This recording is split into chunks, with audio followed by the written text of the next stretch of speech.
신앙과 믿음은 동의어인데 믿음을 한마디로 정의하면 순종입니다. 나에게 믿음이 있다는 것은 성경에 해박한 지식이 있다는 말도 아니고 또 교회에 오랫동안 출석한 관록이 있다는 말도 아닙니다. 믿음이 있다는 것은 말씀에 순종한다는 말입니다. 주님은 마태복음 21장 28절 이하에서 두 아들 비유를 말씀해 주셨습니다.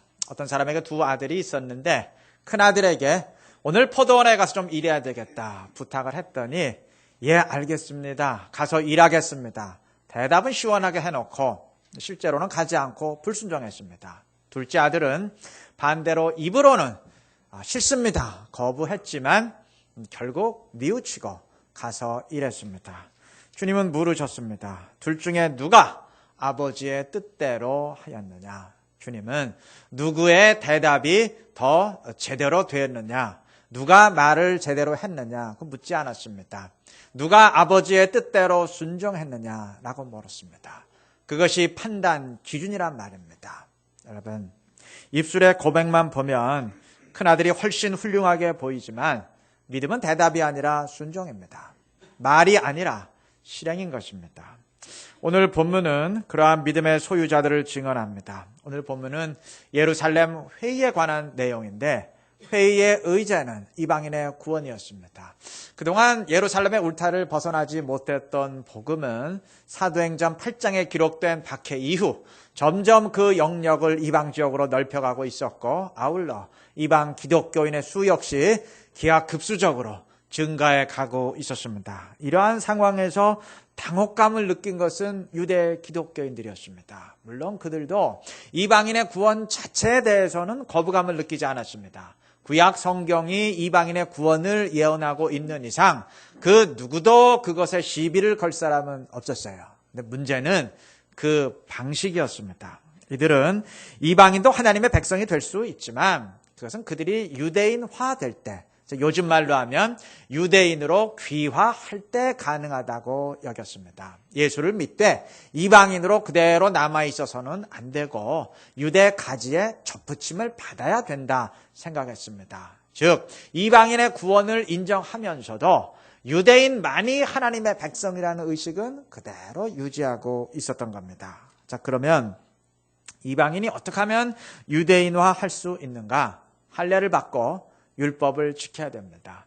그것이 유대인의 신분 표지이기 때문입니다. 그래서 오늘 본문 5절에 보면 바리새파 출신 기독교인들이 이방 교인들에게 율법과 할례를 부과해야 한다고 주장하고 있는 겁니다. 이러한 상황 속에서 회의가 열렸는데 사도들은 유대 기독교인들을 설득합니다. 먼저 베드로가 자기가 겪은 고넬료 사건을 언급하면서 하나님의 분명한 뜻을 전달합니다. 이어서 바울과 바나바가 이방인을 위한 하나님의 역사를 증언합니다. 그리고 마지막으로 야고보가 이들의 증언이 성경 말씀과 일치한다는 것을 강조합니다. 결국 22절의 증언처럼 사도와 장로와 온 교회는 결정을 내립니다. 율법과 할례 없어도 이방인이 구원받을 수 있다. 즉 유대인의 신분을 획득하지 않아도 이방인이 이방인으로서 하나님의 백성 될 수 있다 결정을 내렸습니다. 이것은 교회 역사에 남을 위대한 결정이었습니다. 이로 인해서 이방 선교의 장애물이 다 제거되었고 하나님의 역사가 본격적으로 진행되게 되었습니다. 자, 그런데 오늘 우리의 입장에서야 이게 너무나 당연한 일이죠.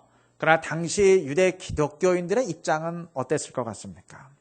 이방인이 이방인으로서 하나님의 백성이 될 수 있다고 인정하는 것은 오직 유대인만이 하나님의 백성이라는 선민의식을 포기하는 일입니다. 지난 수천 년 동안 이어온 민족의 자부심을 내려놓는 일입니다. 이게 쉬웠겠습니까? 이게 유대인의 입장에서 유쾌했을 것 같습니까? 여러분, 사람 누구나 다 마찬가지입니다.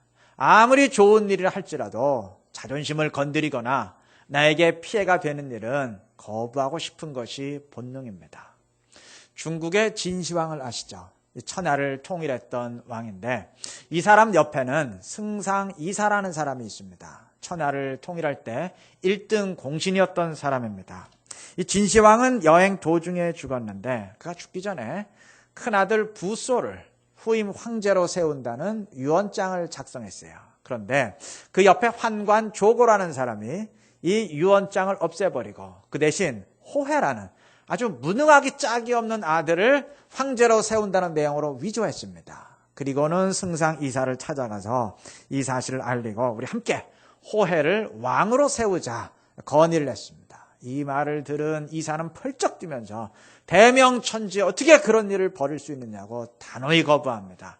당연한 반응이겠죠. 근데 이때 조고가 아주 날카로운 한마디를 합니다. 그러면 만약 황제의 뜻대로 부소가 왕위에 오르면 누구를 승상으로 기용할 것 같소? 분명히 몽염 장군이요. 그러면 당신은 승상을 그만두고 낙향하게 될 터인데 지금 그걸 바라고 있다는 말이요? 면직된 승상이 제명에 죽는 것을 본 적이 있어? 이 말 한마디에 이사는 마음이 흔들립니다. 분명 그도 머리로는 조고의 계략이 파렴치하다는 것을 알아요. 근데 자기 이익과 결부되니까 판단 기능이 마비됩니다. 그래서 결국 그는 조고와 함께 유언장을 위조해서 호해를 왕으로 세우고 이 무능한 왕에 의해서 본인도 1년 안에 모함받아 죽고 진나라는 3년 안에 완전히 파멸하게 됩니다. 이게 어이없는 이야기지만 이사뿐만이 아니에요. 사람은 누구나 다 기본적으로 자기 중심적입니다. 이웃나라 지진보다 내 어금니 아픈 것에 더 신경이 쓰이게 되는 게 인간입니다. 다 그런데 단지 안 그런 척하고 있을 뿐입니다. 여러분, 예루살렘에 모였던 사람들이라고 해서 뭐 크게 달랐을 것 같습니까? 이들도 사람인 이상 민족의 자부심을 포기하는 일을 하고 싶지 않았을 겁니다. 기득권을 그대로 유지하고 싶은 충동이 있었을 겁니다. 그러나 이들은 받아들입니다. 하나님의 뜻이라는 판단이 선 이상 순종했던 겁니다. 이것이 믿음입니다. 내 자존심을 상하게 할지라도, 내 삶의 철학과 고정관념을 뒤집어 엎는 일이라 할지라도 하나님의 뜻이 분명한 이상 순종하는 것이 믿음입니다. 물론 순종이라는 말은 어감 자체가 그리 유쾌하진 않아요. 뭔가 속박되고 부자유스러운 느낌을 줍니다. 그래서 혹자는 순종이란 말에 아주 극단적인 거부감을 느끼고 그 신앙이 우리 삶을 속박한다. 기독교가 우리의 삶을 억압한다. 여기기도 합니다. 착각입니다. 사실은 정반대입니다. 사실은 순종이 우리를 진정 자유롭게 하는 것입니다. 예를 들어서 우리가 운전할 때 교통신호를 지켜야 되죠. 만약에 좀 마음껏 달리고 싶은데 그거 왜 신호등 만들어놔갖고 가라 서라 우리를 속박하느냐. 그 신호등 다 없애버리고 좀 자유롭게 달려보자. 그럼 어떻게 되나요? 자유로워집니까? 차들이 서로 뒤엉켜서 옴짝달싹 못하게 됩니다. 신호를 준수하는 것이 사실은 우리를 자유롭게 만드는 겁니다. 신앙도 그렇습니다. 언뜻 보기엔 주님의 말씀이 나를 억압하는 것 같지만 사실은 그로 인해서 내 인생이 자유롭게 달리게 되는 겁니다. 영어에 subject라는 단어가 있어요.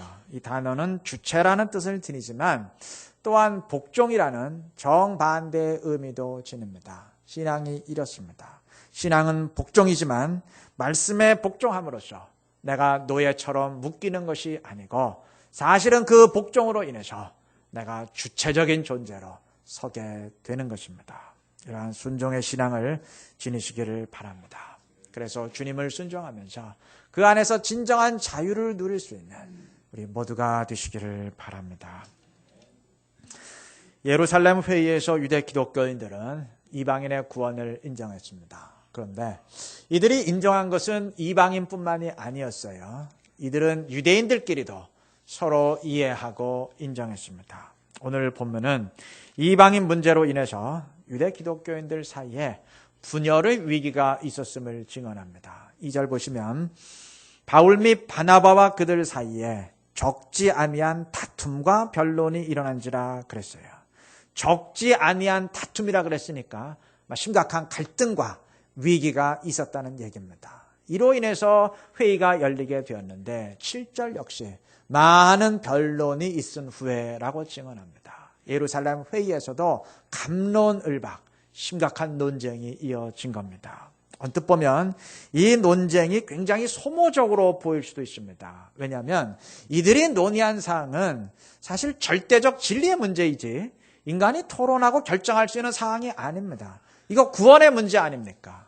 구원의 문제를 어떻게 인간이 왈가왈부할 수 있습니까? 부질없는 짓이죠. 주제넘은 일입니다. 특히 베드로는 고넬료 사건을 통해서 하나님의 뜻을 분명히 확인했습니다. 하나님이 보여주시는 환상을 보았고 하나님이 들려주시는 음성을 직접 들었습니다. 성령의 증거도 본인이 확인했습니다. 그러면 굳이 토론할 필요 없이 하나님의 뜻이 이러하다 일방적으로 통보할 수 있습니다. 그럼에도 그들은 토의의 과정을 거쳤습니다. 통보가 아닌 설득을 택했다는 말입니다. 왜 그랬을까요? 유대인의 입장을 이해했기 때문입니다. 베드로 자신도 고넬료 사건에서 하나님이 환상을 보여주실 때 처음엔 그것을 거절했습니다. 그도 유대인으로서 유대인의 의식을 넘어서기 힘들어했던 경험이 있었습니다. 그는 유대인으로서 지금 유대인의 주장을 절대 옳다고는 생각지 않지만 그렇게 주장하는 입장만큼은 인정한 것입니다. 이것은 절대적 진리의 문제이기에 인간이 왈가왈부할 수 있는 사항이 아니지만 왈가왈부하고 싶은 그들의 마음만큼은 이해하고 인정을 해준 것입니다. 그래서 설득의 과정을 택한 것입니다. 만약 이러한 과정 없이 그렇다면 그렇다는 줄 알지 뭐 말들이 많아 이렇게 끝내려 했다면 어땠을까요? 교회는 분열의 위기로 치닫게 되었을 겁니다. 자, 그러면 이러한 절대적 진리의 문제에 있어서도 설득의 방식을 택했다면 토론이 가능한 문제, 즉 인간이 결정할 수 있는 사항은 어땠을까요?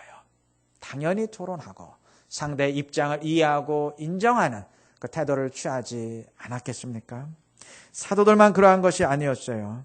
이들은 이방인의 완전한 구원을 결정하면서 몇 가지 금지사항을 덧붙이는데 그것은 20절과 29절의 내용처럼 우상의 제물과 피와 짐승의 목매어 죽인 것과 음행이었습니다. 자, 그런데 이 가운데 음행을 제외한 나머지 내용들은 사실 성경의 진리와 아무런 상관이 없는 겁니다. 예를 들어서 그 짐승의 피, 이거 먹는 거 죄입니까?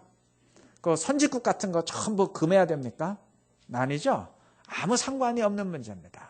그럼에도 31절 보면 이방 기독교인들은 왜 쓸데없이 이런 것을 금지하느냐 투덜대는 대신 기쁨으로 동의해 주었습니다. 그 왜 그랬을까요?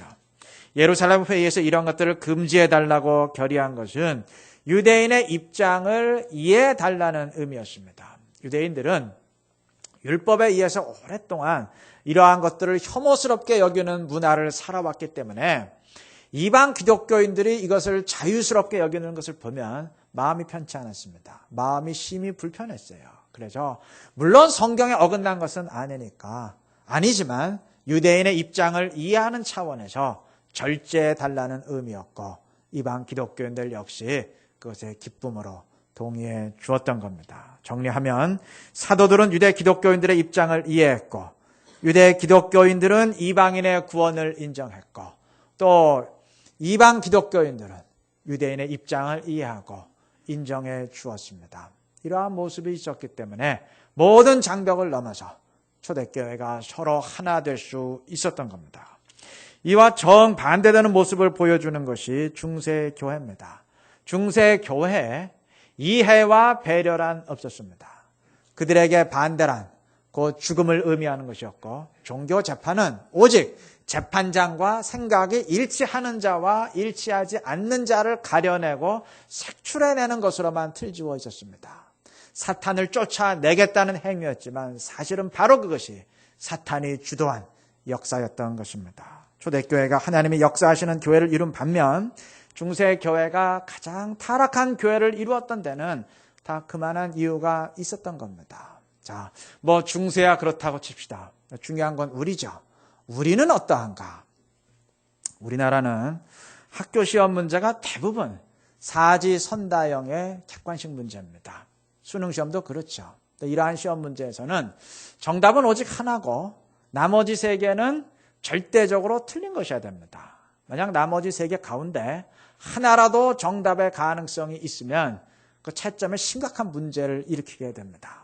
우리는 초등학교 때부터 중고등학교에 이르기까지 12년 동안 이러한 문제에만 익숙해 왔습니다. 그래서 그럴까요? 우리는 인생의 문제도 오직 정답은 하나고 하나가 옳으면 나머지는 다 틀리다는 생각에 매우 익숙합니다. 내 생각이 옳지만 당신의 생각도 타당하다고 인정하는 것을 굉장히 힘들어합니다. 세상이야 그렇다고 칩시다. 근데 문제는 교회도 그러다는 거예요. 아니 어쩌면 제일 심한지 모르겠습니다. 사람마다 받은 은사가 다르듯이 영성의 색깔도 각자 다른 법인데 꼭 하나의 색깔만을 주장하고 나머지는 인정하지 않으려는 경우가 너무 많습니다. 이 소신과 편협을 혼동하는 것입니다. 신약교회 2000년 역사상 대한민국 교회처럼 나뉘고 분열한 경우는 없는데 절대적 진리의 문제로 나뉜 경우는 거의 없습니다. 대부분 인간의 이기심 내지는 서로에 대한 이해와 인정의 부족이 원인입니다. 우리의 부끄러운 자화상입니다. 그리스도인이 하나 되지 못하는 것은 그리스도의 몸을 찢고 나누는 것입니다. 주님의 역사를 가로막는 것입니다. 서로 하나 될 때, 우리가 서로 하나 될 때 하나님도 그 가운데 역사하시는 겁니다. 오늘 본문의 사람들처럼 보다 넓은 마음을 지닐 수 있어야 될 것입니다. 내가 틀렸다면 자존심 당연히 꺾을 수 있어야 되고 설령 내가 절대적으로 옳다 할지라도 반대하고 싶은 그 상대의 입장만큼은 헤아릴 수 있어야 될 것입니다. 그러한 넓은 마음을 지닐 때 우리가 그리스도 안에서 하나 되고 하나님의 역사를 이루어가게 될 줄로 믿습니다. 말씀을 맺겠습니다. 한국 목사와 미국 목사 그리고 영국 목사 세 사람이 하나님을 만나서 질문을 했습니다. 먼저 미국 목사가 묻습니다. 언제 우리는 백인과 흑인이 하나 되어 하나님을 섬길 수 있을까요? 50년 후에다. 미국 목사가 흑흑 울기 시작했습니다. 내가 죽기까지 못 보겠군요. 다음에 영국 목사가 질문합니다. 언제 우리는 개신교와 성공회가 서로 하나 돼서 하나님 예배할 수 있을까요? 한 100년 후에다. 영국 목사가 흑흑 울기 시작했습니다. 우리 자식들 때까지도 그걸 못 보겠군요. 마지막으로 한국 목사가 물었습니다. 언제 대한민국 교회는 서로 완전히 하나 돼서 하나님 예배할 수 있을까요? 이번엔 하나님이 대답을 안 하시고 흑흑 우시기 시작했습니다. 아마 나도 못 볼 것 같구나. 물론 지어낸 이야기지만 그만큼 하나 되지 못하는 것이 우리의 모습입니다. 성경을 몰라서가 아닙니다. 무지하기 때문이 아닙니다. 자기 주관과 고집, 이기심 꺾지 못하기 때문입니다. 다시 말하면 자기를 부인하지 못하기 때문입니다. 여러분, 무지와 무식은 좀 차이가 있어요. 대한민국의 수도가 서울이라는 것을 모르면 그건 무지한 겁니다. 그런데 서울 사람 이외에 지방 사람들은 존중받을 가치가 없다, 무가치하다고 생각한다면 그건 무식한 겁니다. 무지가 모르는 것이라면 무식은 자기 주관이나 편견 또는 이기심입니다. 무지는 그냥 모르는 것으로 끝나요. 근데 무식은 역사에 큰 피해를 줄 수도 있습니다. 신앙의 경우도 예수님을 모르는 무지는 그것으로 끝나고 본인에게만 비극이 됩니다. 그런데 예수를 믿으면서도 자기 주관과 고집에 빠진 무식은 이 공동체를 굉장히 힘들게 할 수 있습니다. 그 사람의 영향력이 크면 클수록 그러한데 문제는 또 영향력이 크면 클수록 자기 주관에 빠질 위험성 역시 커진다는 겁니다. 저 같은 목사가 제일 조심해야 되겠죠. 만약에 초대교회 지도자들이 이러한 무식함에 빠졌더라면 교회는 이방인 문제로 사도행전 15장에서 끝장이 났을 겁니다. 기독교가 아니라 변형된 유대교로 끝났을 겁니다. 교회가 아니라 분파, 그들만의 리그로 끝났을 겁니다. 그러나 이들에게는 말씀에 대한 절대적인 순종이 있었고 자기를 부인하고 넘어서는 그러한 넓은 마음이 있었습니다. 그래서 교회를 이루고 하나님의 역사를 이루어 갈 수 있었던 겁니다. 자기 주관에 빠진 사람은 자기 생각을 하나님의 뜻이라 확신하기 때문에 말씀을 순종한다는 정신으로 순교의 각오로 끝까지 자기 뜻을 꺾지 않는 경우가 많습니다. 교회가 끝장나기까지 싸우는 이유가 바로 이러하고, 교인들 다 반대해도 목사가 끝까지 자기 뜻 꺾지 않는 이유가 바로 이렇습니다. 이때 다른 사람들도 나처럼 생각하는지, 그들은 어떻게 생각하는지 꼭 둘러볼 필요가 있습니다. 사도들의 모습을 보아야 될 것입니다. 베드로는 고넬료 사건을 통해서 하나님이 주신 증거를 직접 받았습니다. 오늘 이러한 증거를 받는 사람은 아무도 없을 겁니다. 이론의 여지가 없었어요. 그럼에도 그는 사람들의 동의를 구했습니다. 사도 바울 역시 다메섹으로 가던 중 예수님을 만나고 직접 이방의 사도로 파송을 받았습니다. 그럼에도 그가 공식적인 선교사로 나서는 것은 안디옥 교회의 인중과 인정을 받은 다음의 일입니다. 그 전까지는 개인 선교의 차원에 머물러 있었을 뿐입니다. 하나님이 직접 지시하신 사항이지만 공동체의 동의를 구했던 겁니다. 아니, 성령께서, 주님께서 그렇게 인도해 가셨던 겁니다. 그렇다면 내가 생각한 하나님의 뜻 정도라면, 내가 생각하는 성령의 감동이나 계시 정도라면 당연히 공동체의 동의를 구하고 다른 사람은 어떻게 생각하는지 살피는 것이 마땅하지 않겠습니까? 잘못된 계시도 많거니와 정확한 계시라 할지라도 그렇게 하는 것이 훨씬 바람직한 것입니다. 여러분, 자기 부인이란 말씀 앞에 나를 꺾고 순종하는 것만을 의미하지 않습니다. 때로는 다른 사람의 의견을 통해서 내 주관과 고집, 편견 또는 이기심을 꺾는 것을 의미하고, 때로는 내가 옳고 다 틀렸다 할지라도 흥분을 참고 설득함으로써 관계를 깨지 않고 해결하는 것을 의미합니다. 해결하되 공동체의 관계를 깨지 않고 해결하는 것을 의미합니다. 이러한 자기 부인이 있을 때 말씀에 순종하는 교회, 그리고 서로 하나 되는 교회를 이루게 되는 것입니다. 우리 모두 이렇게 되시기를 바랍니다.